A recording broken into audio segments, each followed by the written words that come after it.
Radio Sucesos 101.7 FM presenta su noticiero Sucesos con Milton Pérez y Verónica Larrea. Un periodismo libre para una democracia plena. Los hechos y las opiniones de los sucesos que marcan nuestro tiempo.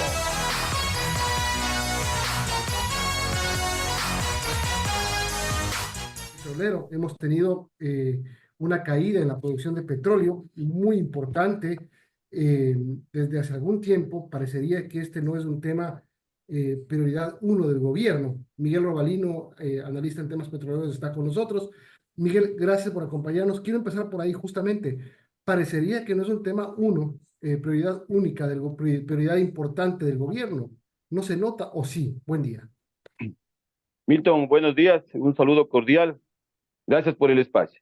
Definitivamente, Milton, no solo este gobierno, sino yo diría por lo menos unos 15 o 20 años atrás, los gobiernos han llegado sin planes estratégicos, sin planes de inversión, y la injerencia política prácticamente le ha hecho caer a la fuerza técnica de la industria. Y de hecho, las caídas de la producción son caídas como consecuencia, yo digo que son caídas y los culpables son los políticos. La industria está en un punto sumamente crítico, no solamente porque la caída de la producción es galopante, sino que si históricamente cogemos rápidamente, Milton, el año 2014, el Ecuador exportó o llegamos a producir 194 millones de barriles, y a partir del año 2014, hacia esta fecha, la media de producción ha caído a 165 millones de barriles. Es decir, si cogemos una media de 10 años, que hemos perdido 31 millones de barriles, y le hacemos una sencilla multiplicación por una media de $60, Milton, son 18,000 millones de dólares que por culpa de los políticos y lógicamente por no hacer nominaciones a la cabeza de estas industrias de gente ética, técnica y con visión de futuro, las consecuencias las tenemos a la puerta. Ahora, estamos en un problema que tiene que ver con la erosión regresiva del río Coca, que no solamente, como ya sabemos, ha puesto en riesgo posiblemente definitivo a Coca-Cola Sinclair, sino eso también afecta a poblaciones, afecta a movilización y afecta a los oleoductos, al SOTE, al OCP, al poliducto, que están trabajando constantemente en variantes. Ya vamos por la séptima variante en el OCP. Es un tema que debería tener una solución definitiva, aunque las cosas con la naturaleza no se saben cómo van a terminar, pero hay una forma de salvar la producción petrolera que pasa por ahí. La infraestructura de transporte dentro de la industria petrolera es tan importante como la de producción, y yo diría también tan importante como la industrialización. Aquí hay un tema muy recurrente. El SOTE desde el año 72 hasta la fecha ha tenido más de 75 roturas. Es decir, si vamos sumando las paralizaciones, es casi sobre los 370 días, es decir, hagamos cuenta como que se paralizó un año.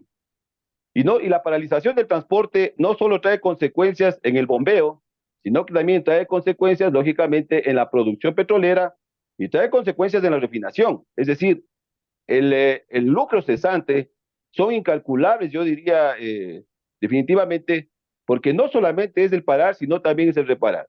¿Qué es lo que ha pasado, Milton? Mira, yo pienso que aquí, lamentablemente, y vuelvo y repito, no hay políticas energéticas y no hay realmente líderes que manejen, porque la industria nuestra necesita líderes a la cabeza, líderes con conocimiento y con ética. No hay que asustarse en el tema de la naturaleza, Milton. Milton, en el mundo existen oleoductos como el de Druzhba, de casi 4,000 kilómetros que llevan el petróleo desde Rusia hasta la parte de Europa. Hay el oleoducto como el de Transvel, que son casi 70,000 kilómetros que abastece todo Rusia, y el de Bakú. O sea, no hay que asustarse por el tema de la naturaleza. Nuestro oleoducto tiene 497 kilómetros, sea el SOTE o el otro.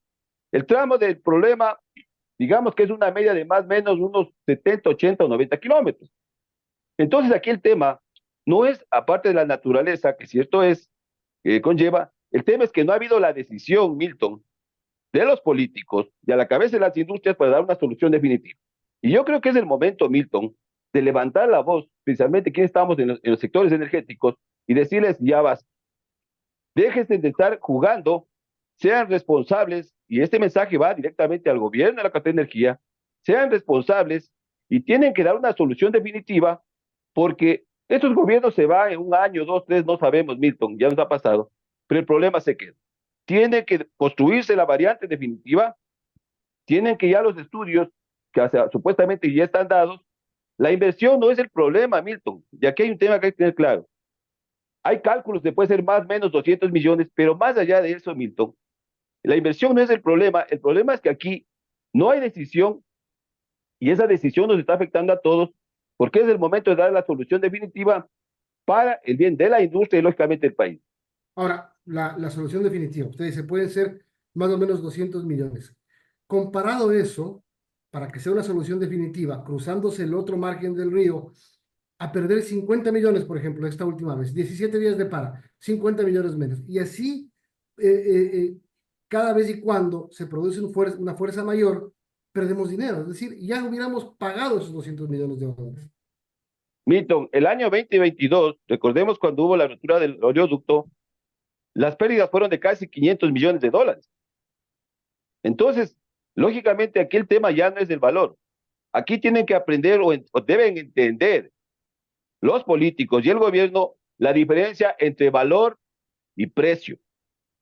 Aquí el precio ya viene a ser de cierta forma secundario, pero es el valor que tiene la infraestructura de transporte y en esta parte justamente para darle valor a toda la industria. El Ecuador seguimos dependiendo, Milton, de la industria petrolera, nos guste o no nos guste, mal manejada por los políticos, pero definitivamente no podemos dejarle morir a la industria. Le estamos dejando morir en la fase de producción, le estamos dejando morir en la parte de transporte, de industrialización no hablemos, pero tenemos que hacer algo, Milton, y tampoco no podemos dedicarnos a quejarnos. Y muestras de que los gobiernos llegan sin planificación, muestras de que a la cabeza de estas industrias ponen a gente para curvas de aprendizaje que no es aceptable. Nadie puede ir a una curva de aprendizaje, a una cartera tan importante, porque se entendería que desde allí se generarán políticas energéticas con visiones de 30 años para primero cubrir el abastecimiento. Entonces aquí no hay esa visión, Milton, y sí es preocupante e indignante, como ciudadano lo digo, porque definitivamente no estamos viendo soluciones ni de mediano, peor de largo plazo. Miguel, buenos días. Le saluda Verónica Larrea. Y hablando de esas soluciones en mediano o largo plazo, ¿cuáles deberían ser? ¿Qué debería tomar en cuenta este gobierno? Que si bien es un gobierno que le queda pocos meses, no sabemos si se va a reelegir, pero ¿qué debería tomarse como una solución urgente para que, bueno, la producción petrolera no siga cayendo como está cayendo? Muy buenos días, Verón. Mire, aquí el tema puntualmente, y no debe ser la excusa el poco tiempo que el gobierno está o el poco tiempo que le va a faltar, o tal vez que es consecuencia de lo que dejaron los otros gobiernos. Las excusas es el arma de los incompetentes. Así de sencillo. Aquí lo que se tiene que hacer en el corto tiempo que le queda al gobierno, que si bien es cierto estas industrias, tanto la parte petrolera, minera y la parte eléctrica, en realidad no la puede solucionar en 4 o 5 meses, pero sí, si tienen una visión de responsabilidad, se tiene que comenzar a trabajar en el problema raíz. El problema raíz, Verónica, es que el Ecuador no tiene políticas energéticas ni planes energéticos, por lo menos de visión de 10 años. Entonces, aquí existe toda la normativa. Tienen que dejarse ya de estar sacando decretos para hacer política pública. Eso es una pasadera de tiempo porque definitivamente todo existe. Existen Ahora, las instituciones, existen las normativas. Entonces lo que se tiene que hacer es aplicar. ¿Qué es lo que tienen que hacer? Por lo menos en los 6 meses que le queda al gobierno, sea que se relija o no. Y es más, si piensa reelegirse, ahora estructure bien para que en los próximos 4 años no tenga problemas. Así de lógico. Ahora, la Eso necesita. estabilidad, claro, no solamente que no hay planificación, no hay estabilidad. Fíjese usted el constante cambio de gerentes en Petroecuador. Mire lo que pasa con la refinería de Esmeraldas. Vamos cambiando el tema de la erosión regresiva del río Coca y los problemas que tienen los ductos del país. Vámonos a esa planificación que no parecería que existe. No existe mito. Yo desde hace 5 años vengo impulsando la idea de que el Ecuador tiene que entrar a la era de la industrialización del petróleo. Claro, lógicamente ahorita si hacemos un análisis en tiempo real, decimos tenemos unas refinerías que están casi por colapsar y definitivamente no se puede hacer nada. Sí se puede hacer, mismo. Mire, 260,000 barriles diarios más o menos con GLP de combustibles de lo que consume el Ecuador. De eso importamos el 60%. Ahí viene un problema de salida de divisas, un problema de depender de terceros y un problema de calidad del combustible. ¿Qué se tiene que hacer? Si hubiese una política fuerte y seria Lo que se tiene que comenzar a plantear son modelos para poder exportar nuestro crudo directamente a refinerías, que el 70% de nuestro crudo se va a refinerías de Estados Unidos, de la costa este. Entonces puede directamente hacer un acuerdo del gobierno, es decir, desde la petrolera, para directamente nuestro crudo mandar a las refinerías para que nos den refinando y lógicamente nos regresen combustibles, entendiendo que hay un costo de transporte. Pero aún así, Milton, sale mucho más barato que los famosos concursos de importación de combustibles. Y por otro lado, la seguridad energética, que es un término que no entienden los gobiernos, hacia dónde tenemos que caminar los países, es decir, no dependamos de terceros. Ese es, por ejemplo, un modelo que estamos planteando que es inmediato. Yo digo inmediato en tema de decisión, hasta ir haciendo una planificación de modernización de la refinería. Olvidémonos de la palabra repotenciación. Aquí hay que modernizar. Hay reportajes que han salido realmente del punto que se encuentra la refinería Esmeraldas, y es verdad. Y más allá de eso, aquí tenemos otro problema serio, Milton, que es el almacenamiento. Mire que cuando se paran los oleoductos, hay el problema que tanto los almacenamientos del agua agrio como los de la refinería Esmeraldas y los del TEPRE colapsan en no menos de 5 o 6 días. Nadie habla de los almacenamientos y peor de hablar de reservas estratégicas. Entonces esto estamos planteando, Milton, que a lo mejor a los oídos de quien está en la cartera de energía puede ser nuevo o no se han enterado, es un tema que también es recurrente. Con los problemas que tenemos en los oleoductos, y sabemos que tenemos problemas de almacenamiento que nos obligan a pagar pozos petroleros, porque el costo de volver a reactivar un pozo petrolero, lo que le llamamos el reacondicionamiento del pozo, es mucho más costoso, y hay pozos que hasta en la reactivación se pierden. Y cuando hablo se pierden, estamos perdiendo dinero los ecuatorianos que nos ha costado. Entonces, estas tónicas que estamos dando, Milton, son tónicas generales que se tienen que hacer. En tema de la industrialización, definitivamente se tiene que inmediatamente plantear modelos como el que estoy planteando, por un lado, y por otro lado, seriamente, con seriedad, plantear modelos para la modernización no solo de la refinería Esmeraldas. Tenemos nosotros otra infraestructura en La Libertad y tenemos que ya pensar en construir una nueva refinería con una capacidad tal, porque aquí van a salir muchas personas a decir que las refinerías definitivamente ya en el mundo ya no funcionan. Eso es totalmente falso. Milton, hay países que sin ser países petroleros son refinadores en todo el mundo. Entonces, la refinería es un tema de autosuficiencia energética. Ahora, hablando sobre la producción petrolera, tenemos esta situación con lo del ITT. Después de la consulta popular se decidió que pese a que ya se está explotando este campo, se deje bajo tierra. ¿Qué debería hacerse con eso? Si se tiene que cumplir el mandato popular, ¿y cómo va a afectar esto aún más a la situación ya crítica que tiene el gobierno en cuanto a producción petrolera? Mire, la contestación al mandato popular es muy sencilla. No hay 1.300 millones de dólares para cerrar el ITT. Se necesita 17 años para cerrar el ITT. Y por otro lado, yo le estoy dando la contestación a la consulta popular, porque de hecho es un tema que ya fue de análisis. Y por último, la pregunta tiene un sesgo que todavía es salvable y que varios analistas hemos planteado que la pregunta fue muy sencilla, que se quede el crudo bajo el subsuelo. Bueno, que se quede. Y eso dijo la consulta, porque nosotros no perforamos a nivel bajo el subsuelo. No existe la técnica para perforar bajo el subsuelo. Ahí se equivocaron los que maliciosamente plantearon la pregunta. No se asesoraron bien técnicamente. Mire, para perforar bajo el subsuelo, usted necesita irse a más de 4.000 metros. Nosotros perforamos y llegamos más o menos 3.000 metros o 9.000 pies. Para irse más abajo de los 4.000 metros, tecnología se está desarrollando porque hay un problema de calor, para que entiendan justamente quienes defendieron en sí. No existen equipos. Entonces, que se quede el crudo bajo el subsuelo, sí.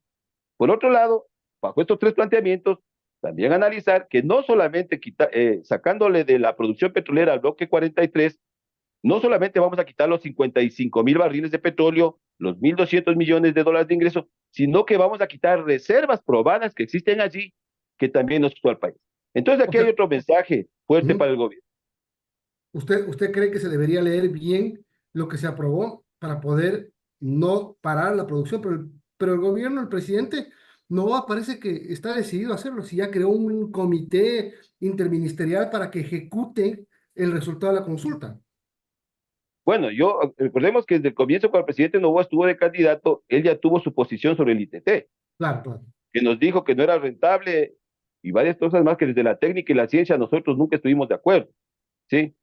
Entonces, aquí viene nuevamente lo que plantea al comienzo Milton. Son las decisiones políticas las que lamentablemente están sobre las técnicas y económicas y las que nos están haciendo colapsar. Porque Pero Miguel, ante ajá, también el presidente dijo por ahí, por febrero más o menos, que podría pedir una moratoria a la Corte Constitucional. Es decir, el presidente ha ido cambiando de opinión. En la campaña dijo que está de acuerdo con que se detenga la producción del ITT.